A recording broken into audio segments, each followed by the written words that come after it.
Hi, everybody. It's me, Eddie Grassi, here tonight with all of you watching. Hope you can join us live. If not, check out the recording. This is Emotional Intelligence in You. That's the name of my channel. And I am going to talk to you guys tonight about courage and confidence and how we can actually increase that. So this is one of the things I'm real passionate about. I like to help people in this area. I like to help myself too.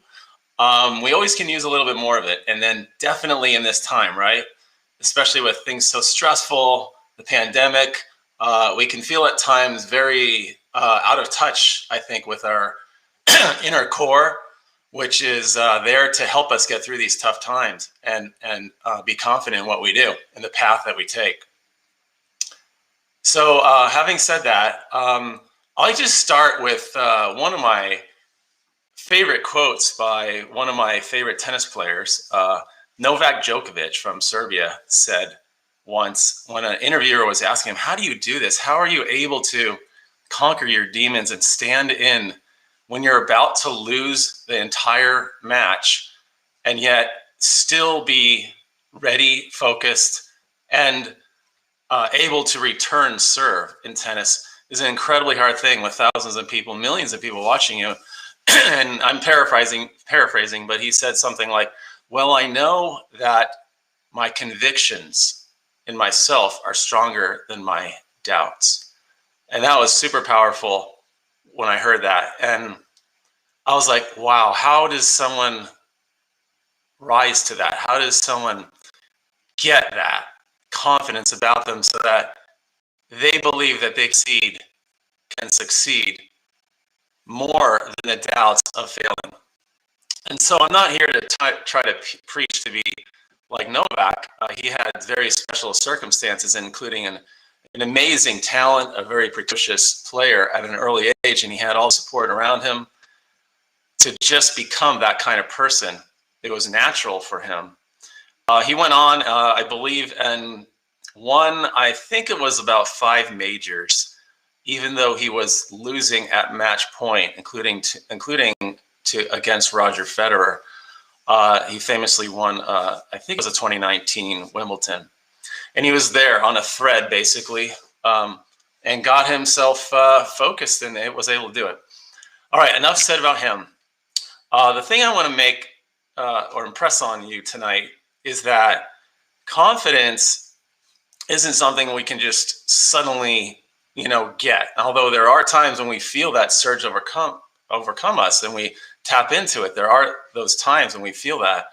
The kind of confidence that I'm actually trying to help teach, I guess, would be the kind that is with us when we need it, but not just when we need it for a pressing circumstance, but just so that we could feel good about ourselves in our daily lives. So it's more about an ongoing undercurrent of calm and confidence that is kind of always with us, not where we have to suddenly rise to the occasion, but it's just as part of us as much as, closing our eyes or something. So that's what I'm talking about tonight.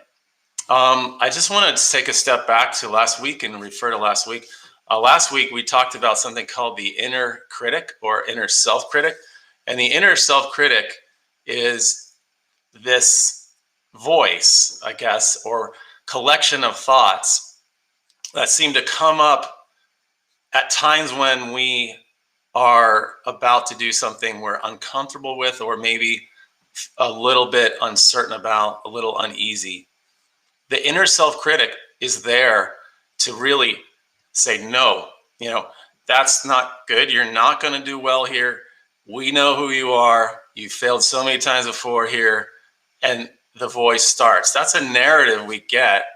I mentioned last week, this is something we have with us that arises, and we all have one to a greater extent than others. But that inner self-critic can be defeated or at least attenuated. It can be diffused. In fact, the word diffuse relates to something that I'm going to talk about tonight, which is cognitive diffusion. And this is a practice where we can take the thoughts these negative thoughts. I can't do this, or I'm not good enough, or I'm not smart or beautiful enough. And we can actually let those thoughts just be thoughts. But to do that, we have to do a few things. It takes some training, it takes some patience, and actually it takes some confidence that it can be done in the first place. So last week we talked about this inner critic, and we also talked about another thing that can help with this too, which is this idea of self-nurturance. So self-nurturance is this capacity we have to take care of ourselves in the same way that we might take care of a loved one. We have to give it back to ourselves and recognize that and cultivate this by practicing behaviors where we identify others caring, where we can identify around us other people caring for us, or noticing us, or just affirming who we are and validating who we are. The self-nurture loves that, and we can take that and we can solidify that, and we can start to internalize that.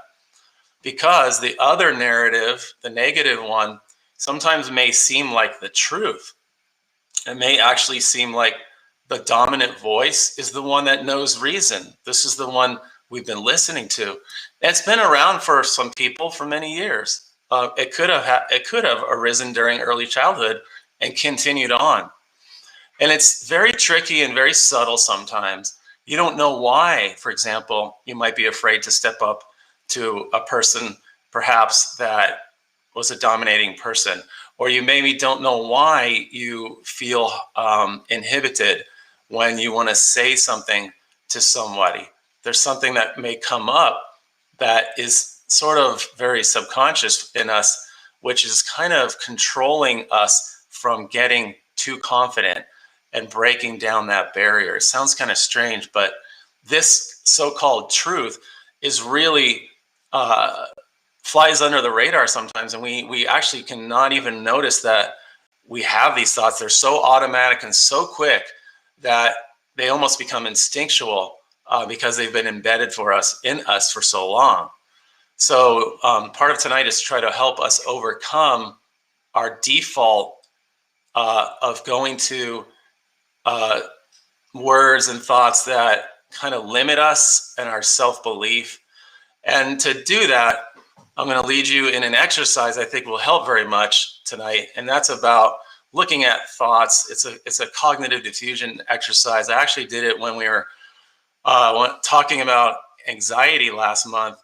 And I'm going to use a really nice technique. I think you'll like it. It uses mindfulness, one of the things I really like a lot. So the other just last thing I want to mention here is that aside from mindfulness and developing this awareness that thoughts are just thoughts, and that they are not who we are, and that they will not have more power than we allow them to have power, aside from the mindfulness that is really excellent and effective in doing that, that's not the only thing. It's not just mindfulness.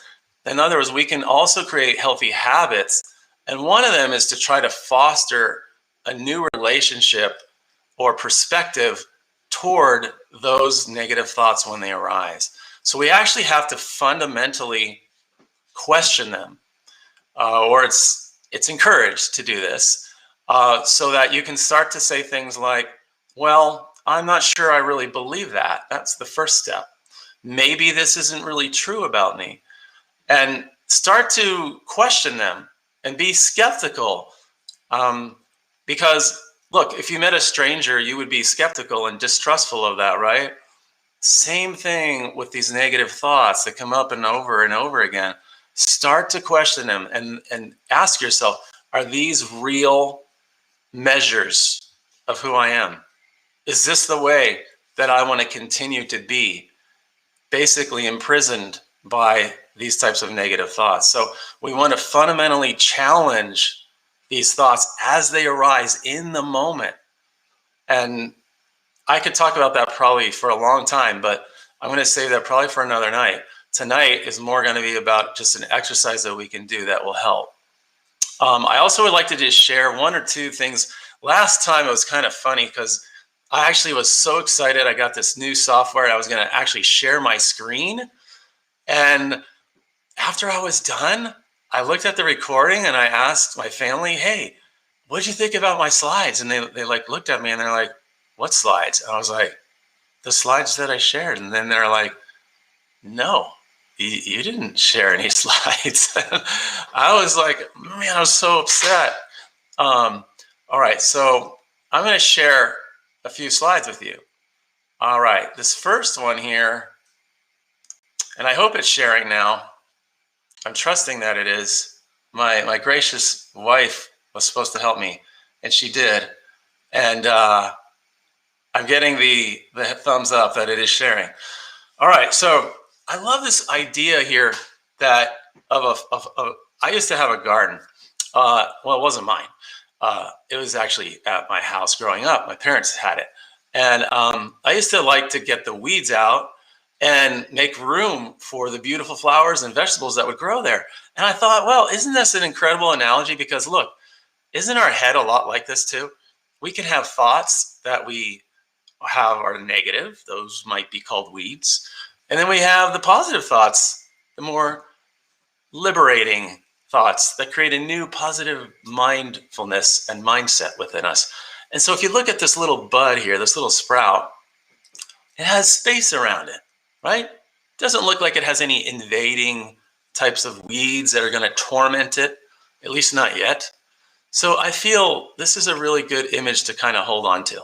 Maybe you want to imagine this little sprout here when we do our exercise at the end. We have to make space. That's the point.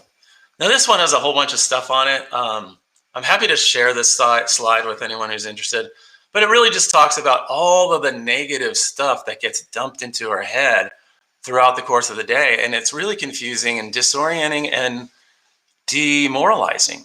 So I won't get too much into it, but the image kind of says it all. Why don't I feel confident or good about myself?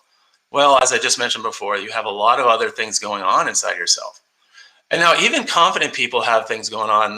They feel a little on edge on times, or they can't quite figure out why they're nervous or anxious about something, which they maybe don't need to be anxious about. And that has to do a little bit with the same negativity bias we have to survive. It's left over from the dinosaur age.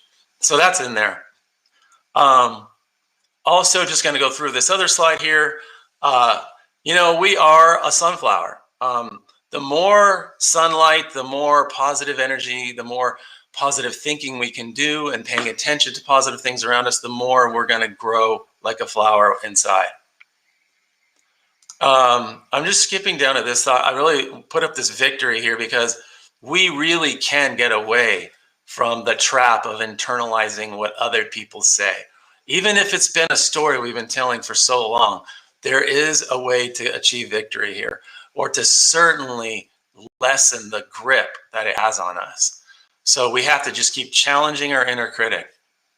Finally, I'll just say here, these are some of the kind of, I guess, negative, popular self-limiting beliefs. You can see here on my screen, I got, I'm not good enough to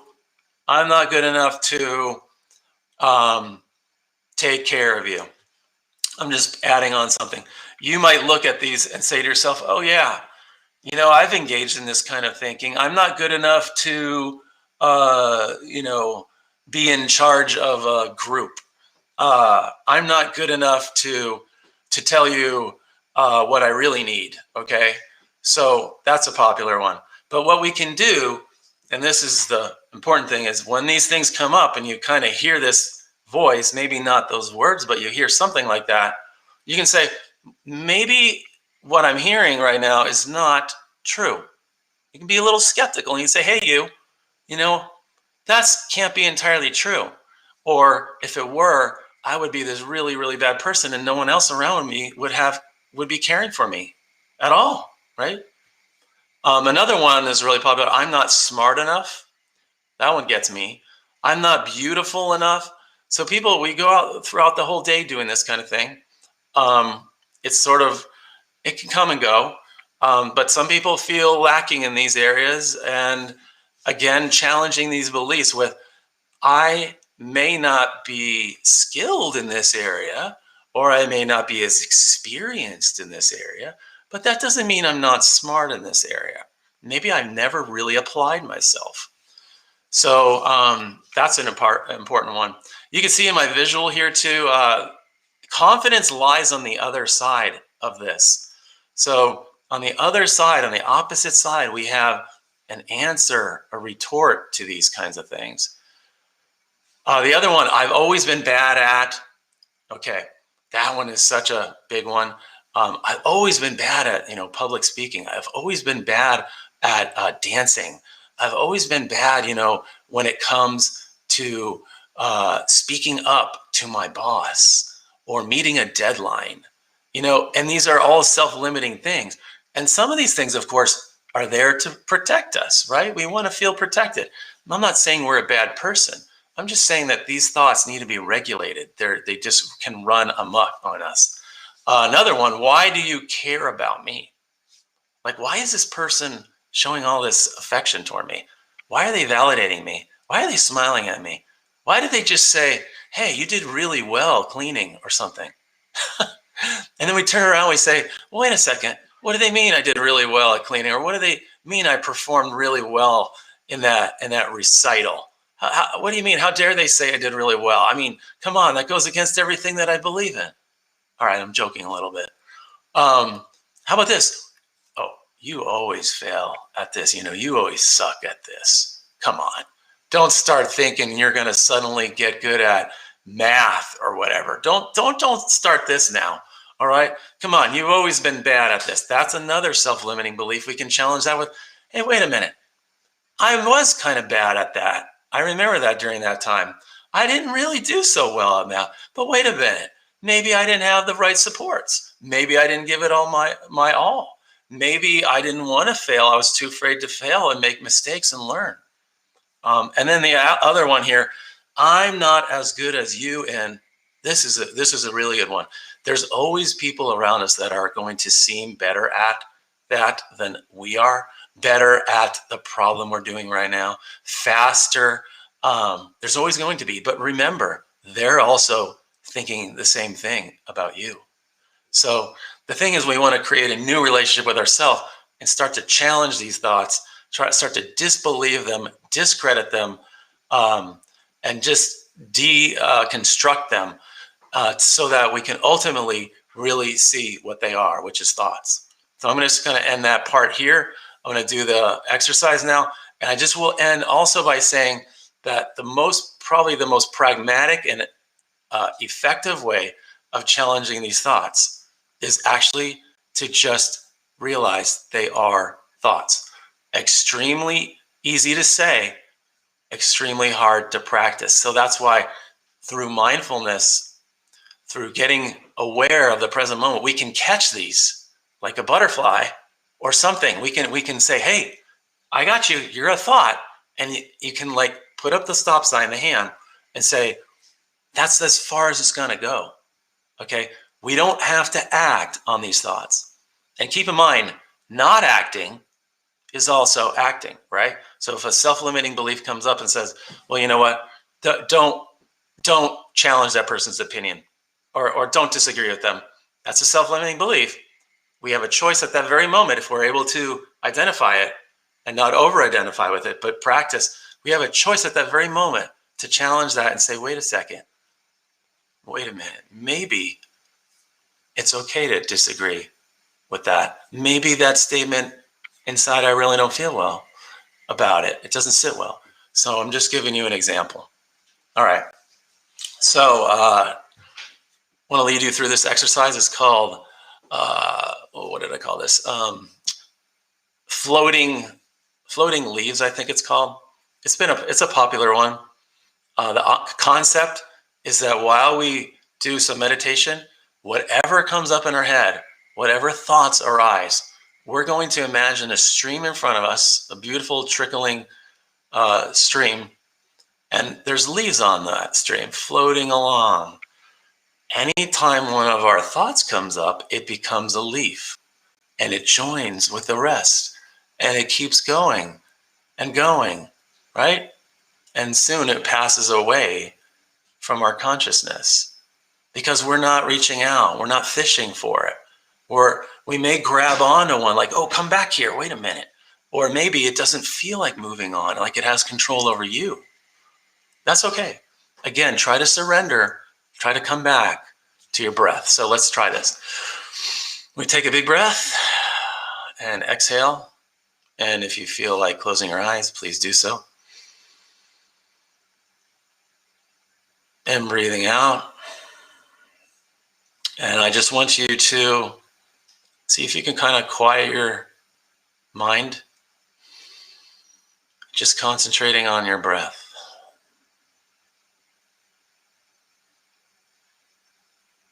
Being aware of any thoughts that come up.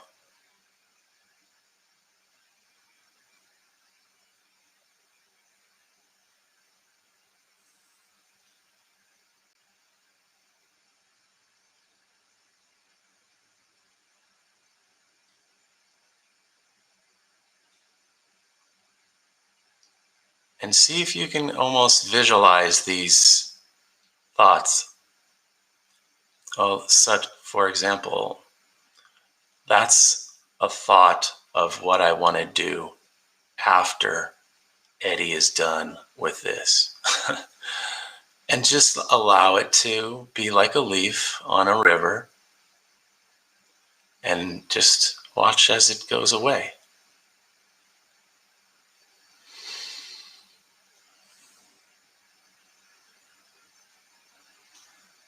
Body sensations, those might cause thoughts, and that's okay.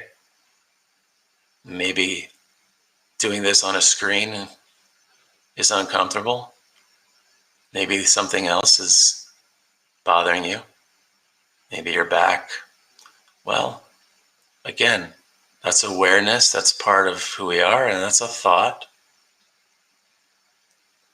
And we can also allow that to pass by.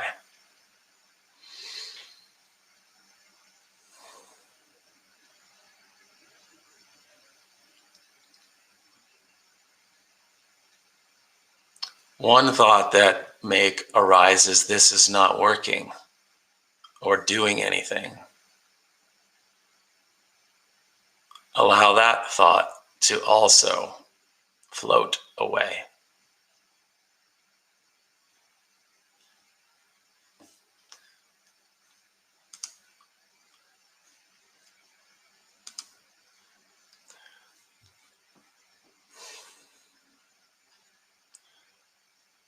I just had a thought that my screen was still sharing the slide.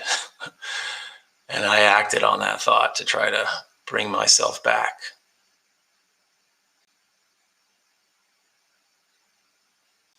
Now, just want to leave you with this thought. As your eyes are closed, you may wonder, well, in the moment when I'm experiencing some challenging thoughts, maybe it's a fear, or maybe it's a fear to meet with someone that you haven't met in a long time, or not knowing the right words to say to somebody. Maybe that comes up. And you might think to yourself, well, I can't really do this meditative kind of thing right in front of this person. It doesn't work like that, Eddie. As soon as this is over, it's just back. We're all back. So what's the point? I'm going to open up my eyes and just finish with this. The point is that this type of practice can happen on autopilot, even as you're doing things. That doesn't mean you have to take out time to go and find a quiet space and leave the work world or leave behind whatever you are attending to. It's just the opposite. It's the answer to the default, to the inner critic, so that it can free you up and have that confidence. Okay, so it's a practice that if you do it enough, you'll find that confidence. So hello, confidence, and goodbye, negative thoughts. That's why I came up with this. All right, I hope to see you next time. Thursday nights, 8 p.m. We're going to probably talk again on confidence. I hope you got something out of it. Take care, everyone. Good night.